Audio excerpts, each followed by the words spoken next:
오늘은 제6장입니다. 올바르게 만들어라. 지능형 제어.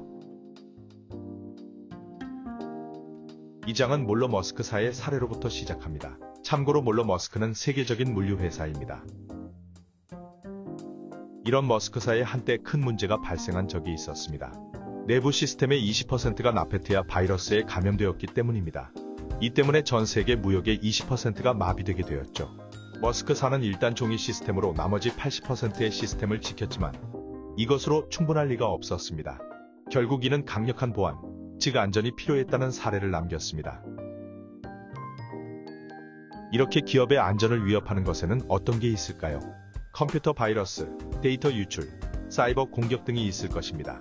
이에 대한 리스크 대비는 미리 하는 게 좋습니다. 왜냐하면 제품의 출시 주기가 빨라지면 문제가 터진 후에 대응할 가능성이 높아지기 때문입니다.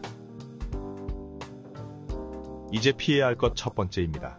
바로 안전에 대한 안전의 결여. 앞에서 소개한 에버판 사건이나 보잉사 사례에서 우리는 심리적 안전이 어떤 문제를 일으키는지 보았습니다. 학습을 방해하고 운영 리스크를 증가시킵니다. 안전 전문가인 시드니 데커는 데브옵스 엔터프라이즈 서밋 2017에서 더 많은 사고를 보고하는 항공사일수록 사망 리스크가 낮은 경향이 있다고 발표했습니다. 피해야 할 것 두 번째는 역할별 안전 사일로입니다. 사일로의 대표적인 사례는 분야별 전문가를 모아놓은 형태입니다.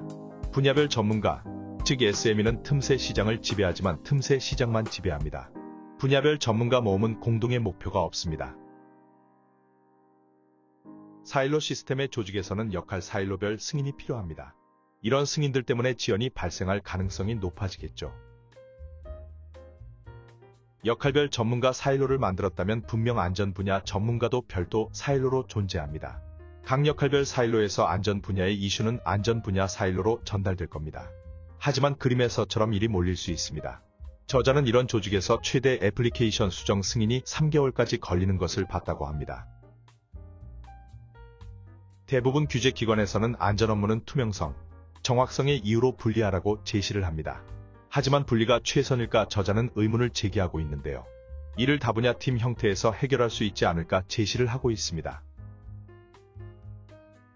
안전 사일로가 별도로 있는 형태에서 안전 사일로가 고객 중심 가치 흐름과 다른 목표를 가지고 있을 때는 안전팀 업무의 무엇과 어떻게가 사일로 내에서 지시되면 전투적인 행동이 발생할 수 있으며 리스크 회피를 목표로 하는 팀과 상황에 민감한 리스크 욕구 내에서 가치를 제공하는 것을 목표로 하는 팀 간의 긴장감이 조성될 수 있습니다. 건설적 긴장은 창의적인 환경에서는 발전의 원동력이 될 수 있지만 신뢰도가 낮고 공유 목표가 없는 환경에서는 비생산적이 되어버립니다. 지원 부서는 요청을 관리하기 위해 일반적으로 참여 프로세스를 수립합니다. 보통은 여기에 세부 정보를 입력하고 서비스를 기다리세요 라는 익숙한 전제가 있습니다. 각 부서는 엑셀과 이메일을 사용해 자신에게 적합한 프로세스를 고안합니다. 여기에는 IT 운영, 엔터프라이즈 아키텍처, 데이터 거버넌스, IT 보안, 데이터 프라이버시, 사기 대응 및 기타 안전 사일로가 포함됩니다. 시간이 지남에 따라 리스크 이벤트 규정 변경 등 조직 변화에 대해 뭔가가 또 추가됩니다. 이제 이 프로세스에 소비자가 여러 안전 사일로를 탐색하려고 한다고 가정해봅시다.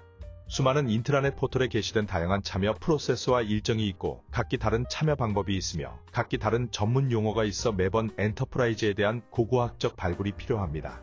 여러분은 나중에 이를 전담하는 별도의 인력을 고용하게 될지도 모르겠습니다. 이는 비용 및 대기열 추가를 발생시키고 BVSSH 결과 개선을 방해합니다. 내부 제품 개발 프로세스의 관리 및 제어에서도 마찬가지입니다. 시간이 지나면서 안전 사일로가 전문화되고 세분화됨에 따라 참여 템플릿은 다른 사일로의 요구 사항을 생성하며 이것이 중복되는 수도 있습니다. 이는 모두 최하위 공통분모로 모든 팀이 가장 리스크가 낮은 시나리오에 대한 질문에만 답하도록 강요하여 감사해서 좋은 점수를 딸 수 있는 이점이 있습니다. 단순화에 대해서는 상당한 관심을 드려야 하는데 어떤 조직에서는 관리 및 제어 템플릿의 릴리즈마다 거의 800여 개의 질문이 필요했다고 합니다. 분명 이는 지속적 배포에 적합하지 않는 방식입니다. 안전 도메인에 도구하는 안전 도메인 자체에 대한 보고 및 워크플로를 최적화하도록 설계됐으나 안전 가치를 종단 간 빠르게 전달하는 데 최적화되어 있지는 않습니다.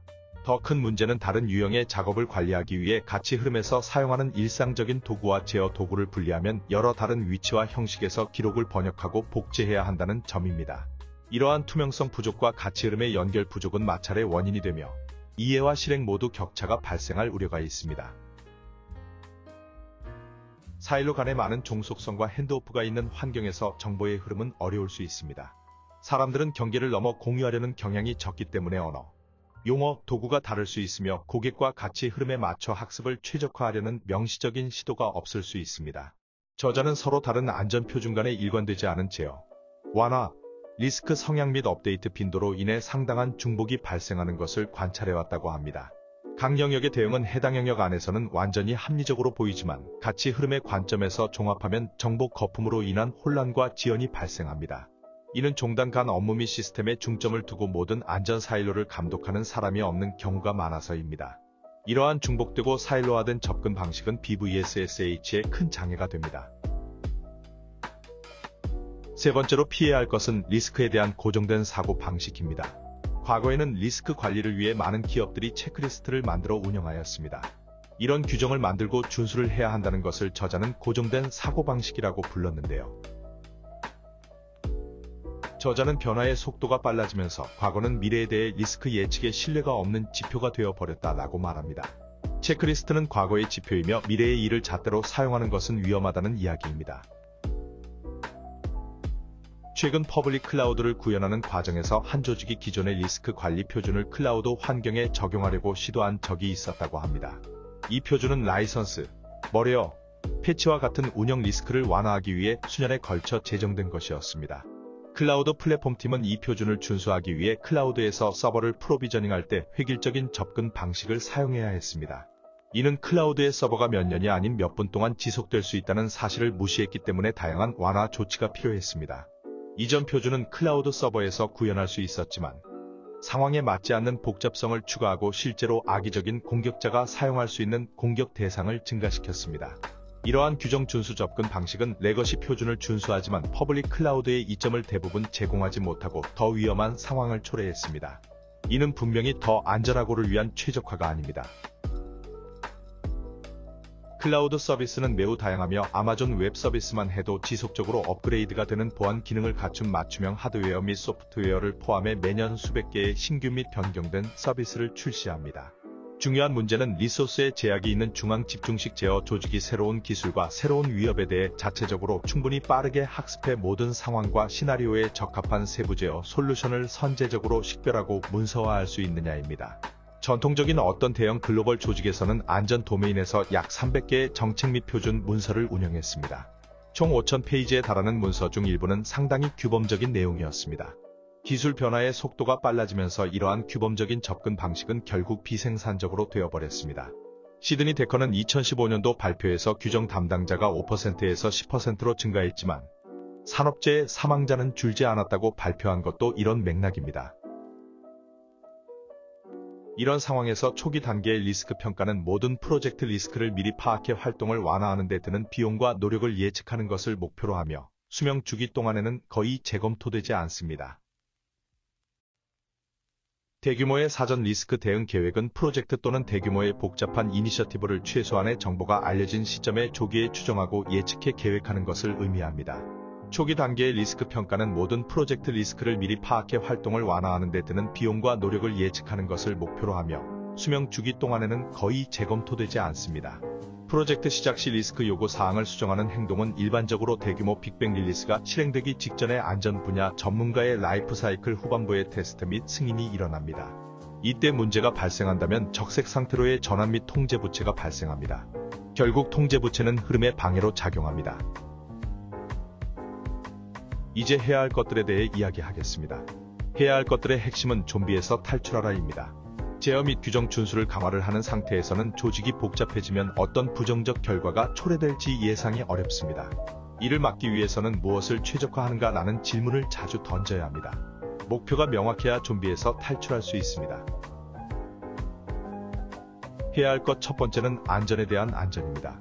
안전에 대한 안전은 다시 말하면 심리적 안전을 의미합니다. 실수를 허용하고 어려운 주제를 공개적으로 논의할 수 있으며 도움을 주고자 하는 의지가 높으며 자신을 드러내고 환영받는 정도가 높아야 합니다. 심리적 안전의 구체적인 예는 다음과 같습니다. 정기적으로 사전, 사후 검시를 팀 전체가 참여 및 실시를 합니다. 그리고 솔루션을 설계 시 악의적 행위자, 즉 레드팀의 사례와 사용 패턴을 반드시 고려합니다. 그리고 안전 분야 전문가와 프로덕트팀 간의 공동의 목표를 만들고 필요시 새로운 제어 패턴을 만들기도 합니다. 앞에서도 이야기했지만 성공과 실패의 차이는 부정적 요인보다 긍정적 요인에 초점을 맞추는 것에 있습니다. 성공한 조직이나 실패한 조직은 모두 착오나 오류, 위반이 존재하는데 이를 막는 데 초점을 두면 안 된다는 의미입니다. 긍정적 액션은 어떤 오류가 발생하면 이를 막는 게 아니라 드러내는 행위를 하는 것입니다. 예를 들어 멈춰라고 말할 수 있는 능력, 리스크에 대한 활발한 토론, 다양한 의견 수용, 과거의 성공에 집착 않기 등입니다. 안전에도 여러 분야가 있는데 이를 사일로 형태로 운영하는 게 아니라 다분야 멤버들로 구성의 팀을 만들 수 있습니다. 이를 안전팀이라 하는데 각 가치 흐름에 해당 안전팀을 배치합니다. 다분야로 구성되었으며 가치 흐름에 오래도록 유지되는 안전팀이 필요한데 이 팀을 가치 흐름에 배치하고 제품팀과 공통의 정체성을 유지합니다. 그렇게 하다 보면 고객의 요구사항을 이해하기 시작하며 컨텍스트의 전환은 줄어들게 됩니다.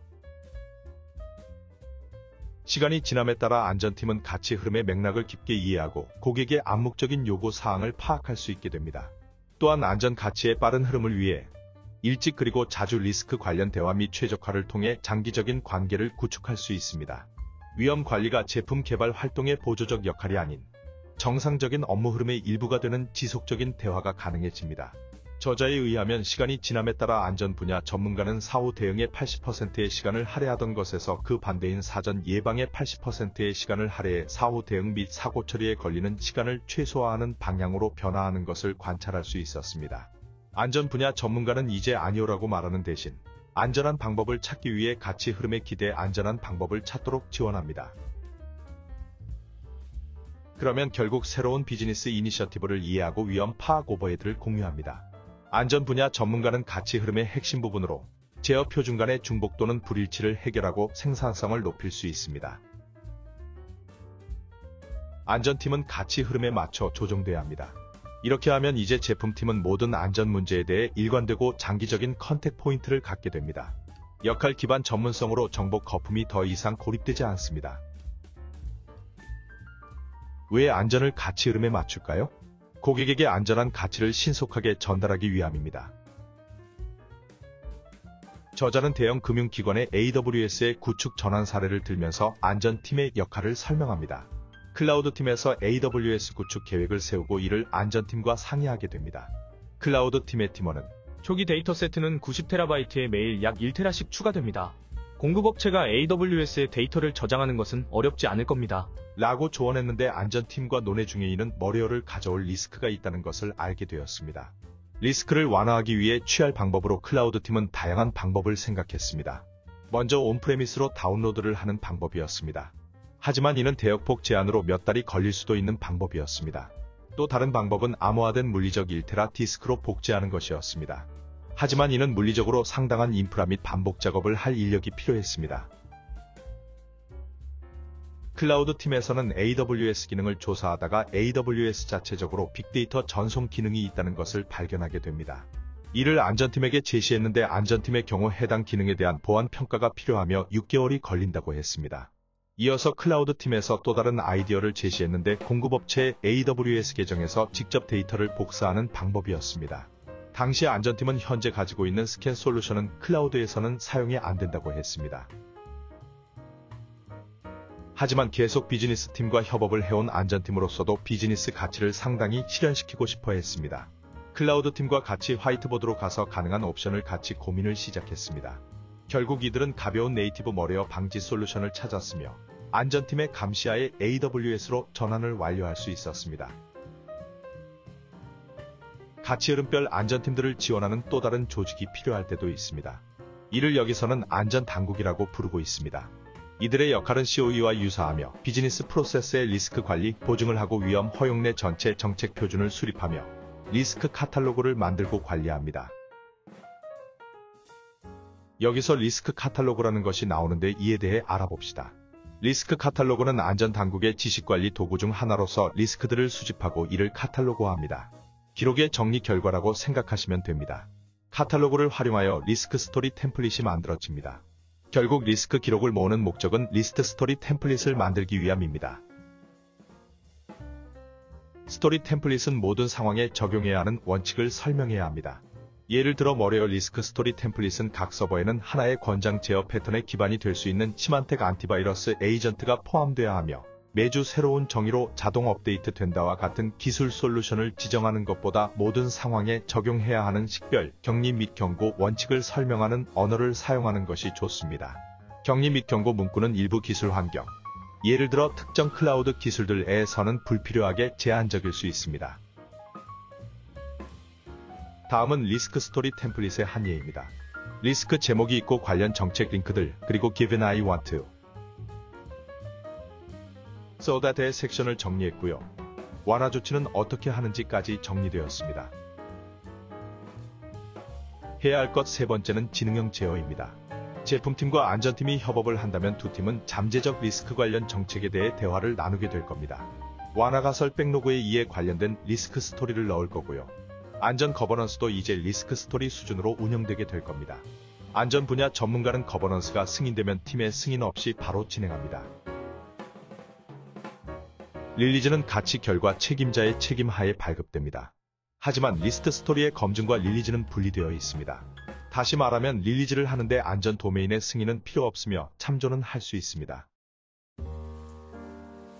안전팀과 제품팀의 협업은 4단계를 거친다고 합니다. 지속적 참여, 안전 참여 수준 결정, 리스크 스토리와 지속적 테스팅, 리스크 인식입니다. 이제 이에 대해 하나씩 보도록 하겠습니다. 먼저 지속적 참여입니다. 가치 실현팀은 주기를 가지면서 안전팀과 커뮤니케이션을 해야 합니다. 물론 주기는 합의가 필요합니다. 다음은 안전 참여 수준 결정입니다. 비즈니스 결과에 따라 어느 정도의 주기로 협력을 해야 하는지 재평가합니다. 내부 휴일 애플리케이션 같은 리스크가 낮은 부분은 전혀 참여를 안 할 수도 있습니다. 제품팀은 출시하는 제품의 안전에 책임이 있습니다. 그리고 안전팀은 외부 규제 프레임워크, 사이버 위협, 기업 통제 목표를 이해하고 잠재적 위험 영역, 필요한 학습, 완화 가설을 함께 식별합니다. 다음은 리스크 스토리와 지속적 테스팅입니다. 안전팀은 제품팀과 만나 제시된 리스크에 대한 공동의 이해를 구체화합니다. 기술적 맥락, 비즈니스 목표, 사업부 리스크 성향에 따라 제어 구현이 달라집니다. 마지막으로 리스크 스토리입니다. 리스크 스토리는 백로그 작업의 한 유형입니다. 제품 작업처럼 취급되며 가능한 자동화된 테스트를 통해 진행됩니다. 완료된 리스크는 제품팀과 안전팀의 신뢰 관계에 따라 완료 전에 안전팀이 테스트를 할 수도 있고 가치 결과 리더에게 리스크 스토리 완료 권한을 줄 수도 있습니다. 새로운 리스크나 기존의 리스크 완화 방법이 적합하지 않을 때 리스크 스토리는 다음과 같은 형태의 가설로 표현할 수 있습니다. X의 위험을 고려할 때 활동 Y가 효과적인 완화책이 될 것으로 생각된다. 주요 결과 G를 관찰하면 이것이 사실임을 알 수 있다. 다음은 새로운 위험 완화를 달성하는 데 사용되는 위험 스토리의 예시입니다. 여기서는 마지막에 스토리 종결 기준을 정리한 것에 주목하시기 바랍니다. 저자는 또 다른 사례로 오토트레이더라는 영국의 렌터카 회사의 사례를 소개하고 있습니다. 오토트레이더사가 직면한 요구사항을 보면 고객의 요구사항은 식별정보 종단간 암호화였습니다. 기술팀은 이에 구현에 6주가 걸릴 것으로 예상했었습니다. 하지만 막상 시작해보니 지연이 발생했고 12주가 지나자 기술적 복잡성으로 인해 구현이 불가능한 것으로 파악되었습니다. 이때 몇몇 엔지니어들은 제3자 플랫폼에서 사용할 수 있는 기능을 통해 같은 방식으로 동일한 결과를 얻는 것이 본질적으로 더 빠르고 쉬울 것이라는 가설을 세웠습니다. 이를 테스트하기 위해 퍼블릭 클라우드 서비스를 사용해 다른 방법을 시도하기로 했고 며칠 만에 제어 허용 기준을 충족하는 개념 증명을 성공적으로 해냈습니다.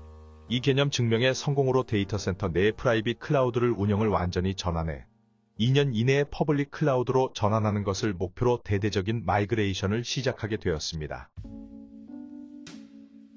이 사례를 통해 오토트레이더가 배운 점은 다음과 같습니다. 당시 고객은 스스로의 안전을 지키기 위해 요구사항으로 오토트레이더를 밀어붙였는데 우리가 생각하는 첫 번째 해결책은 항상 옳은 게 아니었습니다. 리스크 완화의 유연성을 확보해야 하며 효과가 없다고 인지했을 때 기존 방식에 얽매이지 않아야 한다는 것을 배웠습니다. 결국 이를 통해 전체 비즈니스에 긍정적인 영향을 미쳐 더 나은 가치를 짧은 시간에 더 안전하게 모두 만족하도록 제공할 수 있게 되었습니다. 안전팀은 프로세스 외부에서 주로 기여하게 됩니다. 안전팀은 외부에서 바라보기 때문에 가치 흐름의 리스크 인식 수준을 더 넓힐 수 있게 됩니다. 사이버 보안 방어 게임에서 공격팀은 일반적으로 레드팀, 방어팀은 블루팀으로 알려져 있습니다.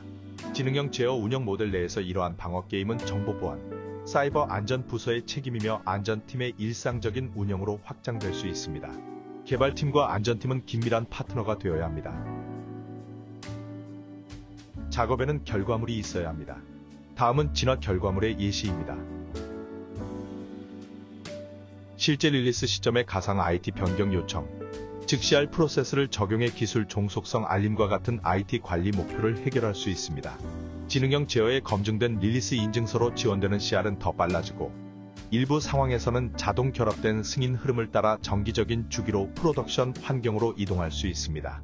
조직에서 데브세곱스 프로세스의 성숙도가 높아짐에 따라 프로세스 추적성이 향상돼 스토리, 릴리스, CI 보고서, 결과 및 변경 요청을 할 수 있습니다. 이 프로세스는 모든 소프트웨어 빌드에 대해 자동화된 취약성 검사 및 라이브러리 스캔을 표준으로 제공하므로 나중에 검사하는 것이 아니라 빌드 때마다 안전이 내재해 있는지 확인할 수 있습니다.